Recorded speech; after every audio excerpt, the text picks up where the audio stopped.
So first off, we're going over PvP. In PvP, you've got two fire modes to use. You have the adaptive 300 RPM mode, which is the standard sidearm. Now, unlike other sidearms, it cannot be used with the full auto setting, which I see as a blessing and a curse, because it lets you be a little bit more precise, but of course, you have a little bit more room for error. I like it, but that's just my personal opinion. I would recommend you try it for yourself before you decide. Now, the beam is something truly special. The beam has a 0.3 second time to kill when fully charged, and a 0.42 second body shot time to kill, which is just unmatched. You're not going to find anything competing with Devil's Rune. There's some things you're going to want to keep in mind while using Devil's Rune. Technically speaking, when charged, it is a trace rifle, which can make it feel a little weird. You'll get used to that, that's not really a problem. But it does come with some advantages in that it is perfectly accurate, even beyond your aim assist fall-off distance because of this. So you can be a threat all the way up into the 25 to almost 30 meter mark, although those are pretty tough to pull off. Now the beam actually does have a longer fall-off distance though than the standard fire, starting fall-off of your damage at about 19 meters, but you start losing aim assist at about 16.5 or so. But it's still perfectly fine up until the 20 meter mark. You have a couple ways to engage in a gunfight. You can either charge up and then peek around the corner and delete anyone who's there, or you can slide around the corner if you don't know exactly where they are, so that by the time it's charged up, you've found them and you're locked onto their head, and they'll get deleted. Now, either way you do this though, pre-charging is your best friend, and that's something you'll need to master. Now I'm going to go over weapon pairings for Devil's Rune. So, sniper rifles are excellent. I recommend the Defiance of Yasmin. Scout rifles are also pretty solid on longer range maps. I would recommend the Hung Jury with box breathing. Pulse rifles, of course, are great in this current meta, and I would highly recommend you use the Messenger, the Autumn Wind, or the Peace of Mind. Those are all really good options. Those are the standard options I would recommend. Now, I don't really like using meta, though, so occasionally I'll even run double sidearm. That's just me being weird. But auto rifles are also not bad if you have the good ones. The Labroxy is pretty solid, the Tiger Spite is pretty solid, and I also like the Horror Story with the Rifle Scope ST, as that has like 40 something meters of range. It's really nice. As for armor to pair with this, on Warlock, the Ophidians of course are great. They fix your only real issues, which is reload speed and handling, as those are both relatively low in Devil's Rune, and that fixes both of those. T-steps are great because just being able to fire the beam, run away, and have it fully reloaded is pretty useful. The Osseomancy gloves are good, as it can shatter the target before they unthaw. The getaway arcs are also very strong with it, as they increase your slide distance, and the arcs can make it even more lethal.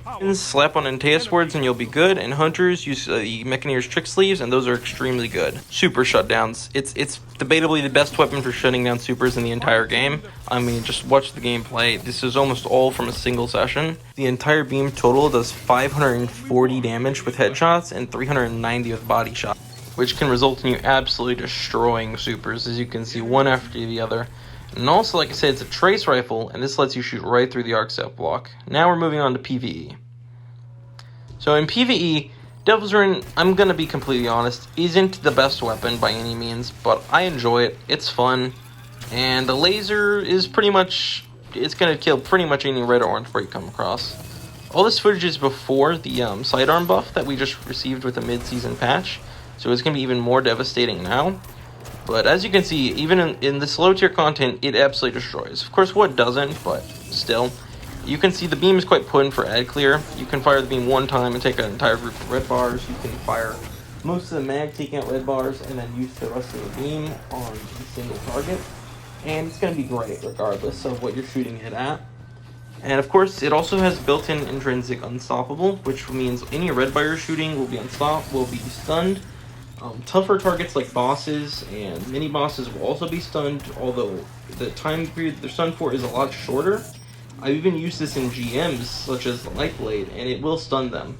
It doesn't stun all strike bosses, but it does stun a good majority of them. It even stuns a couple of dungeon bosses, and I'll show you that in a second. But it is quite good in most scenarios where you can use it within its range. In GMs, it's definitely a bit more difficult for it to be viable, but it is particularly good because you can charge up the beam behind cover, come out and fire, delete whatever you're shooting, back to cover completely unscathed, which is really, really good in GMs where you just don't have a lot of range.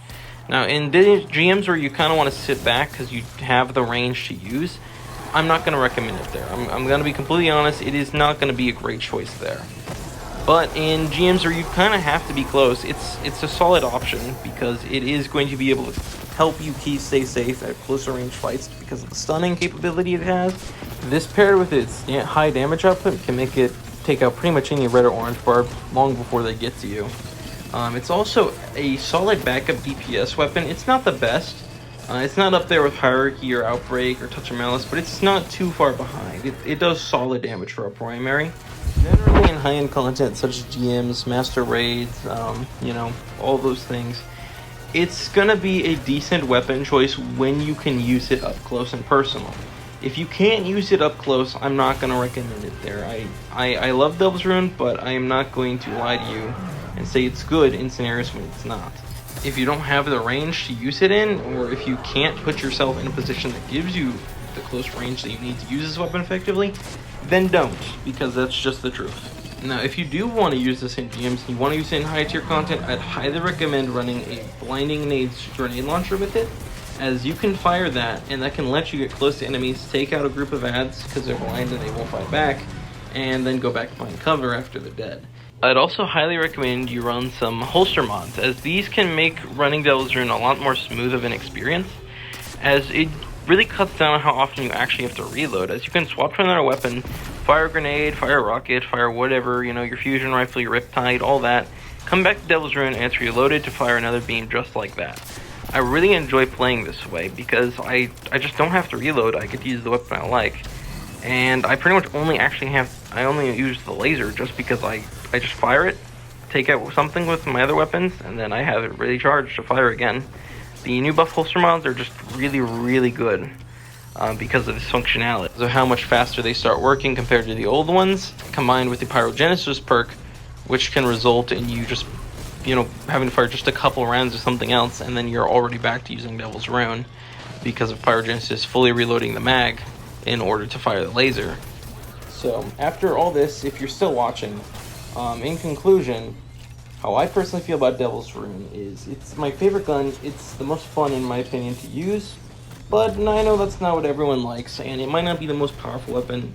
It might not be the most viable, but it can work if you're willing to put in the effort. And Devil's Rune's not going to let you down. It's very reliable, and that's part of why I like it too. It's pretty simple. You don't have to go out of your way to go do a whole bunch of things with it. You just hold the trigger down, you get a laser beam. And that's the simplicity I like with my weapons sometimes. It's just nice and refreshing and easy to use. Thanks for watching if you're still here at this point. Honestly, I'm surprised if you're still watching. This is my first time doing a voiceover. I'm still learning. I'm still trying to figure all this stuff out. I probably won't do voiceovers too often after this, but if I think the topic deserves more detail than I feel I could convey properly through text, then I'll probably do a voiceover. But most of the time, either there's going to be no communication at all, or there will be text for most of my videos. I hope you enjoy this. I hope you learned something. I hope you found it useful. So I think that about wraps it up. If I missed anything or you have any more questions, leave them down in the comments below. I'll be happy to answer them.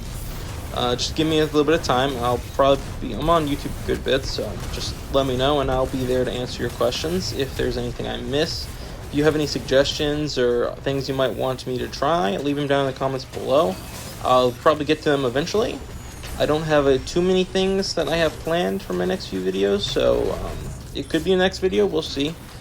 I'll do the standard stuff, like, comment, subscribe, all that random YouTube stuff. But most importantly, of course, potato!